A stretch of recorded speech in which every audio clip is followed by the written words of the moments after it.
There's all of the AI things that people can do, like ChatGPT or, Claude AI or all of these things. But I would say, as you're using those tools, don't lose that authentic voice of who you are. No matter what tools you use, still personalize them to you so that you don't just kind of create something and go, that looks really nice and professional, but is that who I am?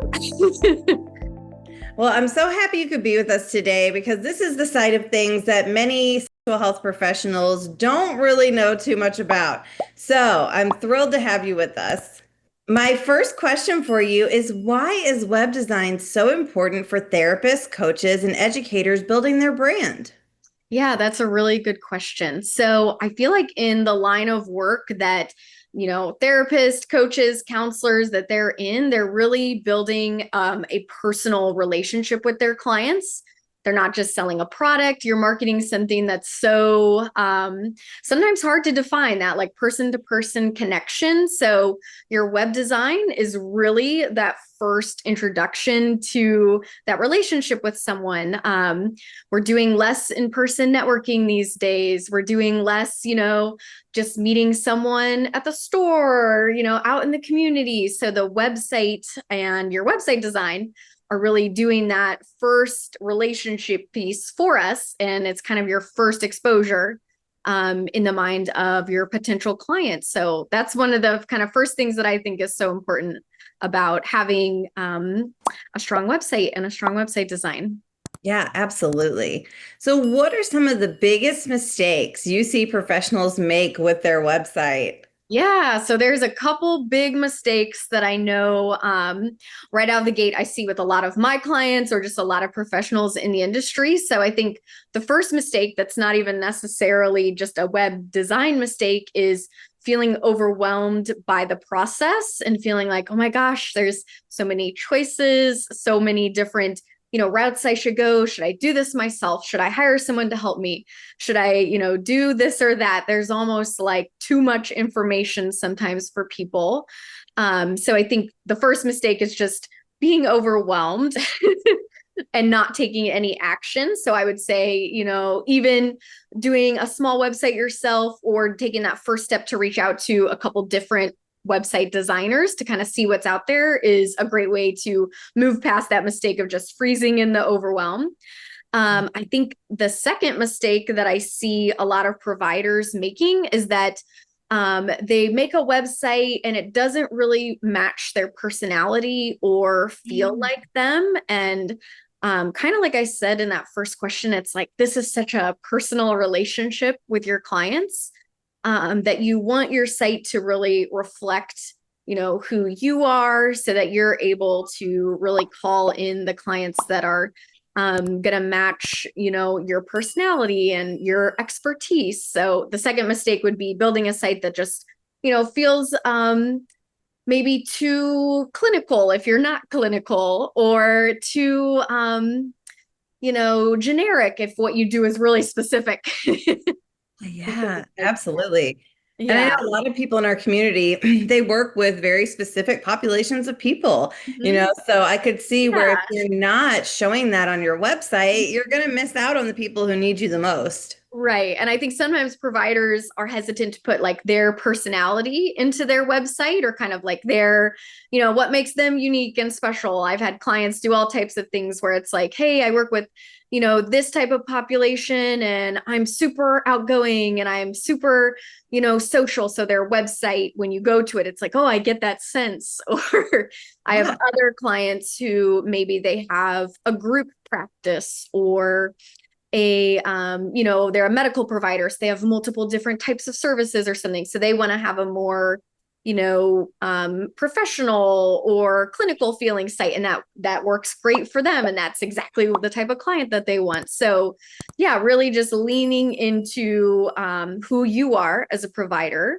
and making sure that you don't just go, oh, I think a website should probably look like this. So I'm going to do, that. And it doesn't fit them. That's what I always hate to see, people kind of trying to fit themselves into a box that is not their box. Absolutely. And I feel like we've already talked about this a little bit, but how can thoughtful design help Mhm. build trust and connection with your potential clients? That's a really good question. So, I kind of take this as two things. So, it's the thoughtful design, but it's also the content that you have within your site, and not just the colors or the way it's laid out, but the words that you're saying and how you're folding those into the design. So, I think the way that you can use your design and your content on a website to really build that trust and connection with the client is that, one, you're speaking kind of from your authentic voice, right? You're talking about, what matters to you and what you value in your relationship with clients. That's going to help, build that connection right out of the gate. And then I think the other things too are, a lot of times you can build trust by, giving clients the information that they're looking for in a way that's easy for them to understand. So I know sometimes as clinicians or providers, we're in our bubble where, certain vocab words are make sense to us, but our clients, they're having this symptom or this experience, but they're not able to match that to the clinical word that we're Mhm. so familiar with in our world. So being able to even talk with them in a way that feels very safe, like, hey, I know these are the things that you're experiencing, and articulating that on your website. And this is my area of, expertise. This is how I help people, and kind of being able to guide them with your language and kind of even the way the page is laid out.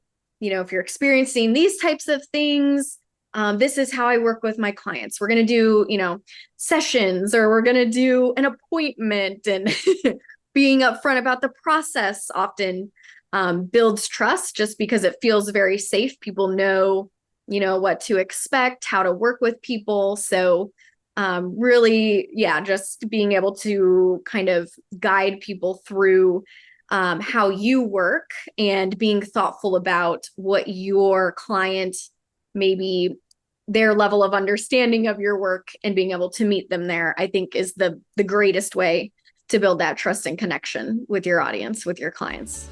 Before you watch the rest of our video, did you know a lot of people haven't subscribed to our channel yet? So if you love this type of content, go ahead and click subscribe now before you watch the rest of the video. Yeah, absolutely. And making sure your site is that user-friendly site that you just Yeah. described. Yeah. So for someone just starting out, what are the Mhm. most essential elements every website should include?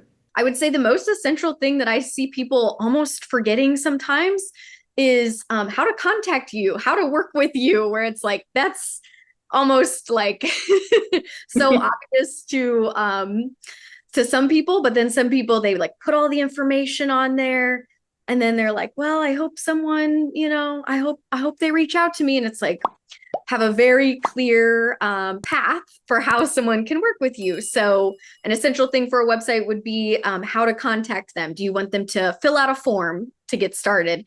Do you want them to call you or email you? So, being clear and upfront with your potential clients, like, hey, this is how we can take the next step together. So, that's kind of the first essential thing. A few other things that I would also name as essential are, of course, having information about you. So, like having an about page, so that you can start creating that personal connection with your client. And I know a lot of our providers, they're working one-on-one in that kind of, session format. So that's something that's really crucial for that type of provider, that is a little different from some other industries where, having a personal about page might not make sense for like a Fortune 500 company who you're not working in a relationship capacity. So yeah, the second thing, having, clear information about you. And then I think the third essential thing, of course, is the services that you offer, how you work with people, kind of those things I was alluding to earlier. If you are having, these experiences and you're looking for this type of work, well, this is the type of service or work that I provide. I see a lot of people be very general, like, I'm a practitioner or a therapist or a provider. And it's like, well, of what? Like, yeah. Yeah. Like, So I think those would be the three. If you don't know where to start, start with those, for your website. Make sure you have a way to contact you. Make sure you have a nice, about page. Of course, the homepage is like the unspoken thing that I'm basing all of this off of, you to have a homepage of your website. But then also clearly naming, these are the services that I offer, and this is the way that I can work with clients. So there's definitely more details and things that are super helpful to have from a marketing perspective on a website, but I would definitely call those kind of the first essential critical elements that people should definitely take into consideration. Yeah, absolutely. Another question for you. So, do you think that any of this is unique to sexual health professionals versus other like mental health therapists? Mhm. That's a really good question. So I feel like therapists and counselors in general, they're kind of sectioned off from like the rest of, the marketing world because of that relationship piece. But as far as your question, like, sexuality practitioner, provider, therapist being different maybe from another therapist, I would say that the work that therapist or provider is doing is often so personal and so critical, right, to human relationships. It's like when people are seeking out this work, they're really looking for usually a specialist. They're coming for, a very specific type of work. And so, as much as, of course, you want a therapist who's doing, maybe more general areas of practice to be authentic to who they are on their site and, clearly explain their expertise. I think for someone in the sexuality space, that's even more important to be, clear about like, hey, this is who I am and how I can make my client comfortable coming to me with this, vulnerable topic sometimes for people, or something that they've never had to explore in a prior therapeutic relationship. So I would say the drive to be, more authentic and create more of that safe space feeling on your website is even more critical for someone in that space than maybe a more general space. Yeah, absolutely. Hmm. How do you see web design evolving, and what should professionals keep in mind to stay ahead? That's a good question. I feel like the world of technology is evolving so fast these days. We have all these new tools out there. You can, do all of these things on your own, or, use all these tools. But I would say, as a general trend that's outside of just tech, a trend that I see that's been evolving over the past couple of years is that more personal touch that we keep kind of harping back on, wanting to be, reflecting who you are on your site. So that's one thing.